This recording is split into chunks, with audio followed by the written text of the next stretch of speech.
En 2021, Apple a essentiellement redéfini la norme des traceurs Bluetooth en lançant l'AirTag. La facilité de configuration, l'intégration à l'écosystème iPhone et l'immense réseau localisé en ont fait l'un des appareils les plus populaires pour retrouver des objets personnels. En janvier 2026, l'AirTag 2 est lancé, une version mise à jour promettant une plus grande précision, une portée de recherche élargie et des mesures de confidentialité renforcées. La principale question de l'examen d'aujourd'hui est la suivante. S'agit-il vraiment d'une mise à jour majeure ou bien n'est-ce qu'un simple raffinement mineur, sans aucun changement radical? Et surtout, est-ce que cela a du sens pour les propriétaires du premier AirTag de passer à la seconde génération? Et aujourd'hui, nous allons tout analyser étape par étape. La technologie, les cas d'utilisation concrets, les limitations et les conclusions pratiques.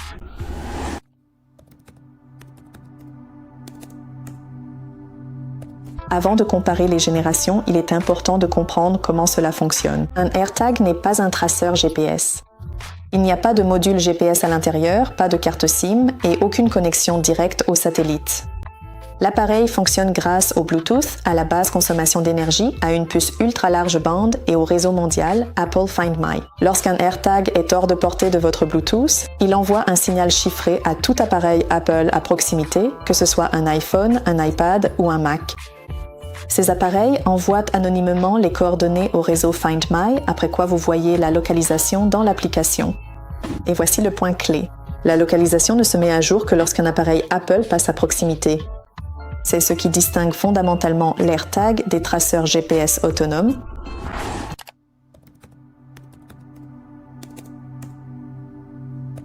En ce qui concerne le boîtier, il n'y a presque aucune différence. Le diamètre est de 31,9 mm, l'épaisseur de 8 mm, l'AirTag pèse 11,1 g et l'AirTag 2 pèse 11,8 g. La différence est minime et n'est pas perceptible dans l'utilisation quotidienne. Les deux appareils sont certifiés IP67, résistant à une immersion dans l'eau jusqu'à 1 mètre pendant 30 minutes. Le format est entièrement conservé, ce qui signifie que les anciens accessoires et étuis sont compatibles. Visuellement, il est difficile de distinguer les générations. Si vous attendiez un nouveau design, il n'y en a pas.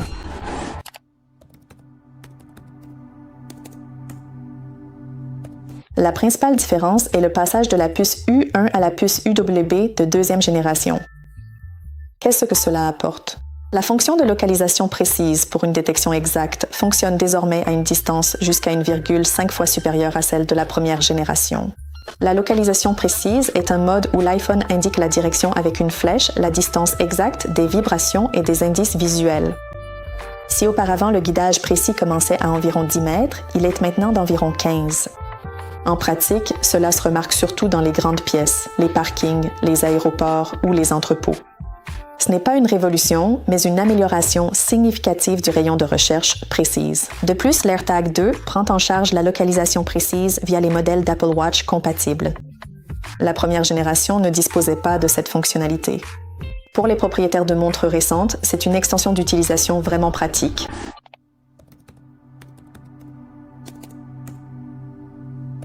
Apple affirme avoir doté l'appareil d'un module Bluetooth mis à jour avec une portée de détection étendue. La société ne fournit pas de chiffres précis, mais la signification pratique est la suivante. Le signal est plus stable.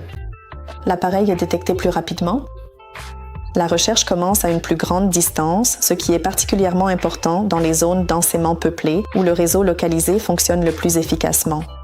Néanmoins, le principe de fonctionnement reste le même. L'appareil dépend toujours du passage d'appareils Apple à proximité.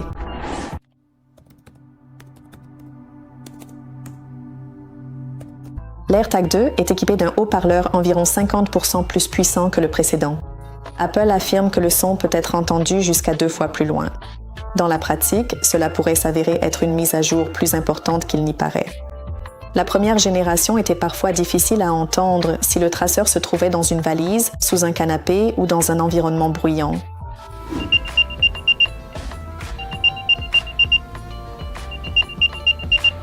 La deuxième génération résout précisément ce problème pratique.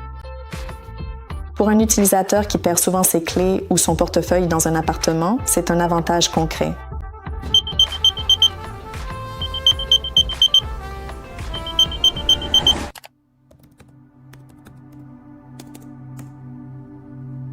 Après le lancement du premier AirTag, l'appareil a été critiqué en raison de cas de suivi non désirés. Apple a progressivement ajouté des mesures de sécurité logicielle, mais dans la deuxième génération, elles sont renforcées au niveau de l'architecture. L'AirTag 2 propose des notifications plus rapides concernant un traceur inconnu, une meilleure protection multiplateforme pour Android et un changement plus fréquent des identifiants Bluetooth. Apple présente cela comme un ensemble de mécanismes de protection conformes aux normes de l'industrie. Si l'aspect confidentialité est important pour vous, alors la deuxième génération offre un niveau de protection plus moderne.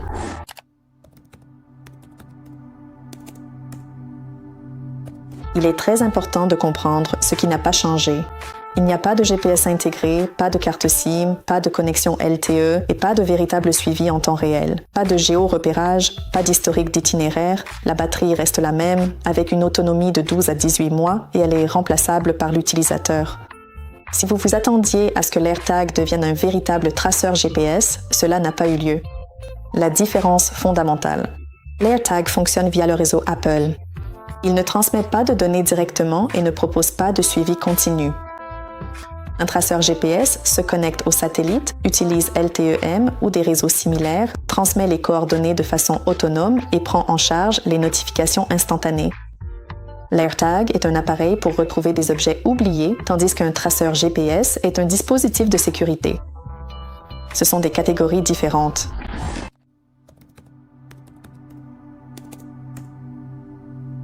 La différence fondamentale, l'AirTag fonctionne via le réseau Apple, ne transmet pas de données directement et ne propose pas de suivi continu. Un traceur GPS se connecte au satellite, utilise LTE-M ou des réseaux similaires, transmet les coordonnées de façon autonome et prend en charge les notifications instantanées. L'AirTag est un appareil pour retrouver des objets oubliés, tandis qu'un traceur GPS est un dispositif de sécurité. Et ce sont des catégories différentes.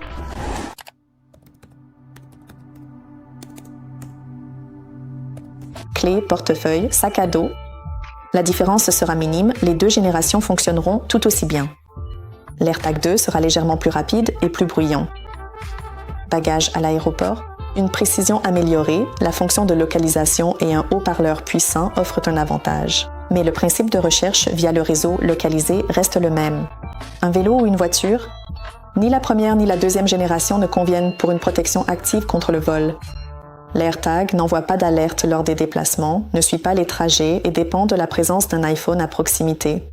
C'est correct comme outil secondaire, mais pas comme principal.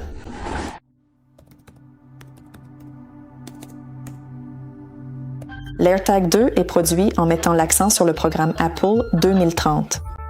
L'appareil contient 85% de plastique recyclé, 100% d'or recyclé dans les circuits imprimés et 100% d'éléments de terres rares recyclés. L'emballage est entièrement à base de fibres, et pour ceux qui prennent en compte l'aspect environnemental, c'est un point positif.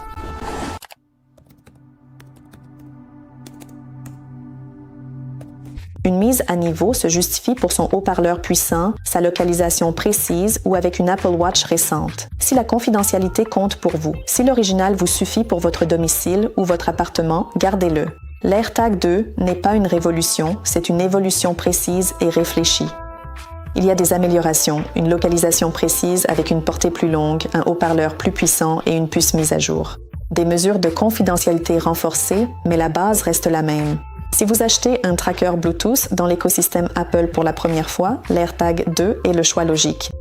Si vous possédez déjà la première génération et qu'elle fonctionne sans problème, il n'est pas obligatoire de changer. La question de la mise à niveau ici ne relève pas de la nécessité, mais de vos exigences en matière de confort et de détail. Et c'est sur cela qu'une conclusion honnête doit se fonder. L'AirTag 2 est meilleur, mais pas suffisamment pour remplacer automatiquement la première génération. Et c'est tout. Merci d'avoir regardé. Laissez-nous un like. Abonnez-vous à notre chaîne.